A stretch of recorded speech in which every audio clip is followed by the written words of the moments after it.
안녕하세요. 괭이네 호수입니다. 오늘은 제가 조금 특별한 우편을 받았어요. 일본에서 날아온 국제 우편인데요. 안에 뭐가 들어있을까요? 한번 열어볼게요. 이렇게 비닐 포장을 해서 보내주셨네요. 포장을 벗기면 짜잔! 제가 표지 작업을 했던 로맨스 소설이 이렇게 출판되었습니다. 사실 제가 얼마 전에 일본 출판사의 의뢰를 받아서 책 표지 작업을 했었거든요.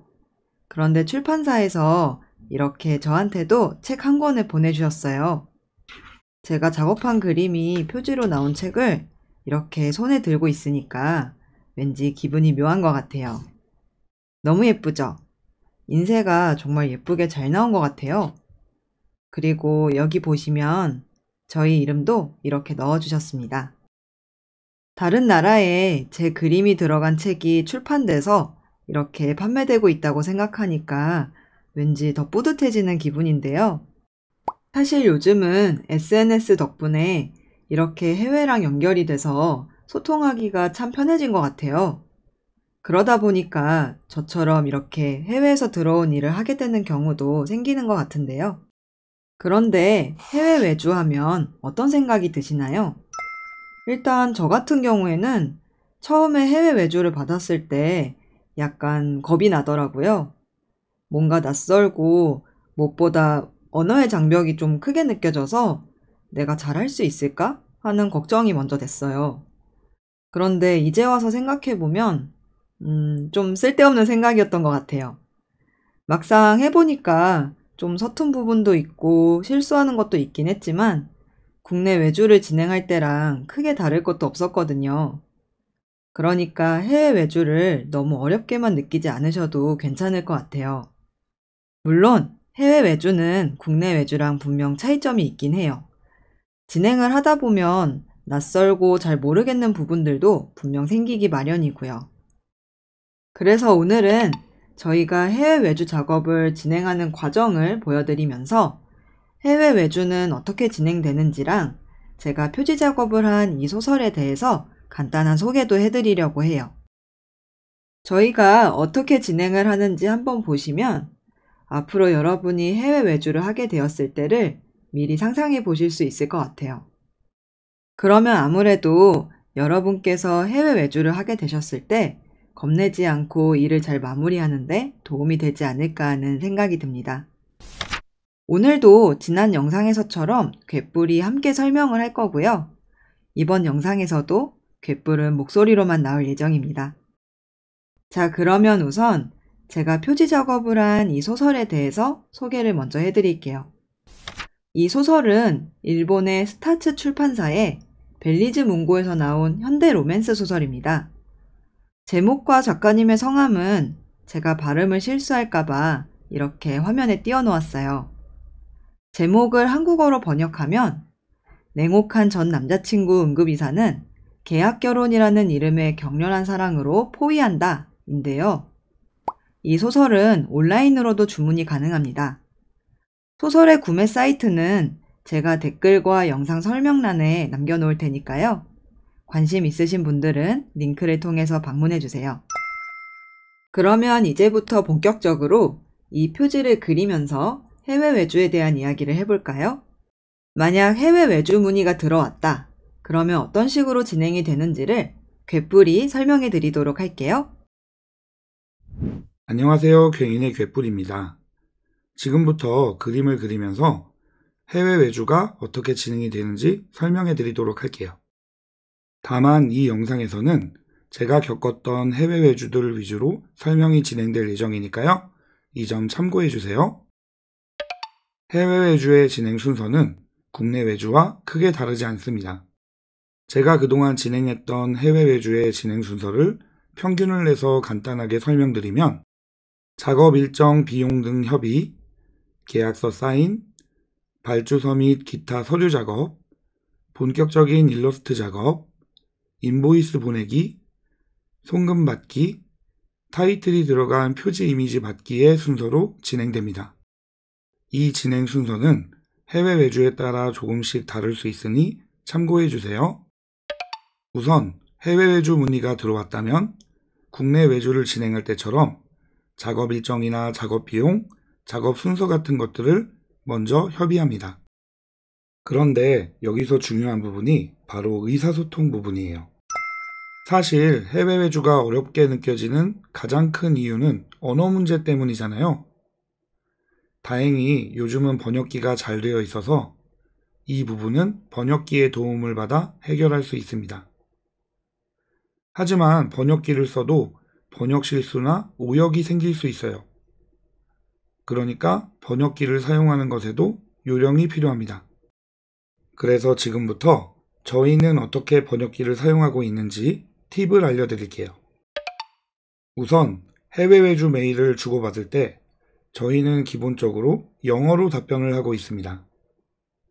사실 한국어로 답장을 보내도 읽는 쪽에서 번역을 다 할 수 있겠지만 한국어를 다른 나라 언어로 번역하는 것보다 영어를 번역하는 게 좀 더 정확한 것 같더라고요.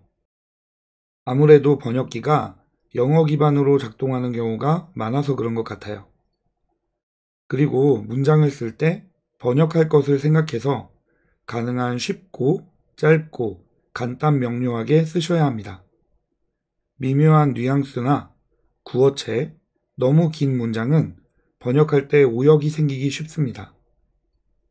마지막으로 저희는 메일 내용을 영어로 번역한 다음엔 꼭 스스로 검토해 보는데요. 사실 저희가 영어를 잘하는 편은 전혀 아닌데 부족한 실력으로라도 꼭 그렇게 하고 있어요. 만약 검토를 하다가 조금이라도 문장이 이상하게 보이면 그 문장을 더 쉽고 간결한 문장으로 교체해 줍니다. 이런 방식으로 번역기를 사용하시면 저희처럼 외국어에 자신이 없어도 문제없이 해외 외주를 진행할 수 있습니다. 자, 이렇게 이야기를 하다 보니 러프 스케치 플러스 1차 작업이 완성되었습니다. 이제 샘플 이미지를 보내서 피드백을 받아볼게요. 피드백을 받아보니까 이만큼 더 넉넉한 여유 공간을 만들어 달라는 요청을 받았어요. 왜냐하면 작품 타이틀을 넣어야 하기도 하고 일본 스타일은 표지를 글자로 꾸미는 경우가 많거든요. 그래서 출판사에서 직접 글자를 넣어본 후에 남는 공간을 잘라낼 수 있도록 캔버스를 키워서 배경을 더 넓게 그려달라는 요청이 있었어요. 그래서 그거에 맞게 수정 작업을 진행했습니다. 수정한 파일이 OK가 되어서 다음 단계로 넘어왔습니다. 이제부터는 2차 작업을 진행하면서 이야기를 해드릴게요. 2차 작업에서는 이제 일러스트의 퀄리티를 끌어올려서 완성을 하면 되는데요. 표지 일러스트를 작업할 때 신경 써야 할 부분들은 전에 올렸던 웹소설 표지 일러스트 외주 진행 과정 보여드립니다. 라는 영상에서 자세히 알려드렸던 부분이죠. 여기서 한 번 더 설명하면 영상이 너무 길어지니까 궁금하신 분들은 제가 영상에 링크를 걸어둘 테니까요. 지난 영상을 한번 참고해 주시면 좋을 것 같아요. 자, 그러면 다시 이어서 해외 외주 진행 과정을 설명드려 볼게요. 해외 외주 문의가 들어오고 작업 전반에 관한 협의가 끝났다면 이제 계약서를 쓸 차례입니다. 계약서는 영어로 올 때도 있고 의뢰를 주신 분이 사용하는 언어로 오는 경우도 있는데요. 계약서는 국내 외주든 해외 외주든 정말 중요한 부분이잖아요. 그러니까 번역기를 이용해서 내용을 꼼꼼히 확인한 후 조금이라도 이해가 어려운 내용이 있거나 뭔가 애매한 부분이 있으면 꼭 문의를 하셔야 합니다. 그리고 국내 외주를 진행할 때는 계약서만 쓰고 일을 할 때가 많은데요. 해외 외주를 할 때는 계약서를 쓰고 나서 또 발주서라는 것도 추가로 써야 되는 경우가 많아요. 발주서는 당신에게 이 작업을 주문합니다 라고 써있는 공식적인 문서인데요. 해외 회사들은 이 발주서가 없으면 일 진행이 안 돼서 필수인 곳이 많다고 하더라고요. 보통은 해외 업체에서 이걸 보내주니까 받아서 내용을 확인해 보시고 서명을 하시면 됩니다. 그리고 마지막으로 이 서류 작성 단계에서 나중에 외주 작업비를 송금 보내기 위해서 필요한 몇 가지 정보를 달라고 하는 그런 요청을 받는데요. 영문으로 된 인적사항이랑 또 영문으로 된 은행 정보 같은 것들이에요. 그 중에서도 은행 정보 관련한 거는 은행에서 제공하는 내용을 그대로 적어줘야 하는데요. 예를 들어서 은행의 이름, 본점의 주소, 은행 코드, 스위프트 코드, 뭐 그런 것들이에요. 보통은 통장에도 써 있고 은행 어플에도 들어가 보시면 자세히 나와 있습니다. 이런 것들을 잘 확인하셔서 차근차근 적어 보내시면 됩니다. 자, 이렇게 해서 서류 작성 단계까지 무사히 진행이 되었다면 정말 어려운 구간을 잘 지나오신 거예요. 저는 일할 때 이런 서류 쓰는 단계가 제일 어렵더라고요.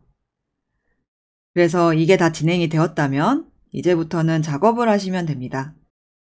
그런데 국내 웹소설 외주를 할 때는 표지 제작 가이드를 받고서 러프 진행을 하잖아요. 하지만 해외 외주를 진행할 때는 그런 가이드 파일 없이 진행이 될 때도 있어요. 나라마다 일 진행하는 방식이 다를 수도 있으니까 이런 부분은 미리 확인을 하시는 게 좋을 것 같아요. 그래서 만약에 가이드 파일이 없이 진행을 해야 한다면 메일로 협의를 하면서 진행을 하시면 되고요. 그게 아니면 가이드 파일을 보내달라고 미리 요청을 하시는 것도 방법이겠죠? 참고로 제가 지금 그리고 있는 이 책 표지 일러스트 같은 경우엔 출판사에서 영문으로 가이드를 보내주셨어요. 가이드 내용이 정말 세세하고 친절해서 너무 감사하더라고요. 가이드를 보내주신 덕분에 출판사가 원하는 방향을 계속 체크하면서 작업을 진행할 수 있었습니다. 특히 이번에 저희에게 의뢰를 주신 일본 스타츠 출판사의 담당자분께서 함께 일하는 내내 정말 친절하게 배려를 많이 해주셨는데요. 나라가 다르면 아무래도 일하는 스타일도 문화도 다 다를 수 있잖아요. 담당자분께서 이런 부분을 생각해서 먼저 설명도 해주시고 요청사항도 이해할 수 있게 구체적으로 잘 전달해 주셨어요. 작업하는 입장에서 이렇게 친절하고 꼼꼼하게 안내해 주시면 일하기가 무척 편안하고 좋더라고요. 작업물도 더 잘 나오는 것 같고요. 해외 외주를 진행할 때 가장 필요한 건 서로에 대한 배려가 아닌가 하는 생각이 들었습니다. 이제 작업 중인 그림이 벌써 후반에 들어갔습니다. 그러면 그림을 마무리하면서 작업이 끝나고 완성 파일을 전달한 후에 해야 하는 일을 이야기해 보도록 할게요. 완성 파일을 전달하고 나면 가장 먼저 해야 할 일은 인보이스를 보내는 건데요. 인보이스는 쉽게 말하면 제가 이런 작업을 했고 이만큼의 금액이 발생했으니 결제 부탁드립니다 라는 내용이 써 있는 청구서예요. 이 인보이스를 써서 해외 업체에게 보내주어야 합니다. 국내 외주만 주로 해오신 분들은 인보이스가 생소할 수 있는데요. 해외 업체의 경우는 인보이스가 없으면 결제 진행이 되지 않는 경우도 있기 때문에 꼭 보내시는 게 좋습니다. 다만 저 같은 경우에는 처음 해외 외주를 진행했을 때 인보이스 없이 그냥 진행을 했었는데요. 그래도 아무 문제 없이 진행이 되어서 처음 인보이스에 대해 듣게 되었을 때 적잖이 많이 당황했습니다. 후에 알아보니 해외에서는 인보이스가 거의 필수라고 하더라고요.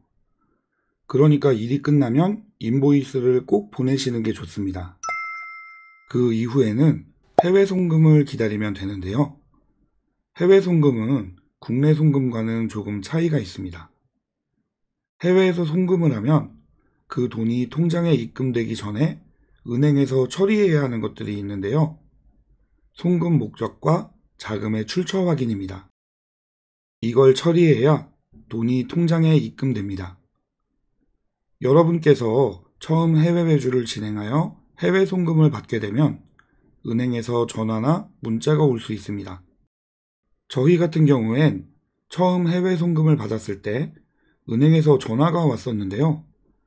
저희는 처음에 은행에서 연락이 올 줄은 생각도 못했기 때문에 전화를 못 받을 뻔했어요.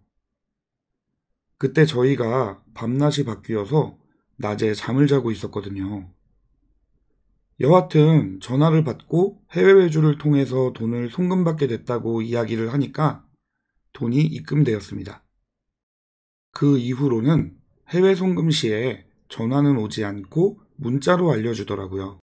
그래서 저희는 문자가 오면 은행 어플로 들어가서 해외 송금 목적을 입력하고 직접 수령하고 있습니다.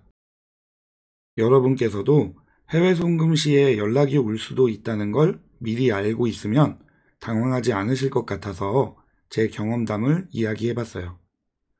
물론 이건 제 개인적인 경험으로 사람마다 또는 은행마다 다를 수 있습니다. 그리고 해외 외주를 마치고 송금을 받을 때 원천징수라던가 환전수수료라던가 그런 식으로 떼이는 부분들도 있어서 이야기해드릴 만한 것들이 더 있지만 이 부분은 해외 일을 하실 때 직접 경험하시면서 자연스럽게 알게 되실 것 같아 따로 설명하지는 않겠습니다. 이것까지 넣으면 영상이 너무 길어질 것 같아요. 일단은 이 정도만 알아도 해외 외주를 진행하는데 무리가 없으실 것 같습니다. 이야기를 하다 보니까 어느새 그림이 다 되었네요. 2차 작업과 피드백이 모두 완료되었습니다. 짜잔! 이제 최종 점검을 해서 파일을 보내면 되는데요. 그런데 제가 아까 말하는 걸 까먹은 게 하나 있어요. 인쇄물을 작업할 때는 컬러를 CMYK로 해서 작업해야 한다는 거예요. CMYK는 컬러를 표현하는 방식 중 하나라고 생각하시면 되는데요. 이거에 대한 이야기도 한번 하기 시작하면 또 한참 길어질 것 같아서 제가 나중에 따로 이거에 대한 영상을 만들어 보도록 할게요. 일단 지금은 인쇄물은 CMYK로 작업해야 한다는 거, 이 정도만 기억해 주시면 될 것 같아요. 최종 파일을 출판사에 전달드리고 어느새 시간이 좀 지났어요. 타이틀이 들어간 표지 이미지가 이렇게 나왔습니다. 짜잔! 그리고 책이 출판이 잘 되었다는 소식도 받았는데요. 감사하게도 저희한테도 이렇게 출판된 책을 하나 보내주셨어요. 다시 한번 정말 감사드립니다. 이렇게 손으로 직접 만져볼 수 있어서 너무 기뻐요. 화면으로 보는 거랑은 또 다른 만족감이 있어서 너무 좋은 것 같습니다. 그리고 이 소설은 이렇게 온라인 주문도 가능하다니까 관심 있으신 분은 한번 들어가 보시길 바래요. 소설의 구매 사이트는 제가 댓글과 영상 설명란에 남겨놓을게요. 자, 이번 영상에서는 해외 외주의 진행 과정을 소개해드렸습니다. 해외 외주라고 하면 막막하고 너무 어렵게만 느껴질 수 있는데요. 막상 부딪혀보면 어렵지 않은 부분도 있지만 역시 처음이라 낯설고 당황스러운 일들도 생기기 마련이에요. 여러분께서 해외 외주를 받게 되었을 때 저희 영상이 작은 도움이 되었으면 하는 마음입니다. 그럼 여러분, 오늘도 즐거운 그림 그리시길 바래요. 감사합니다.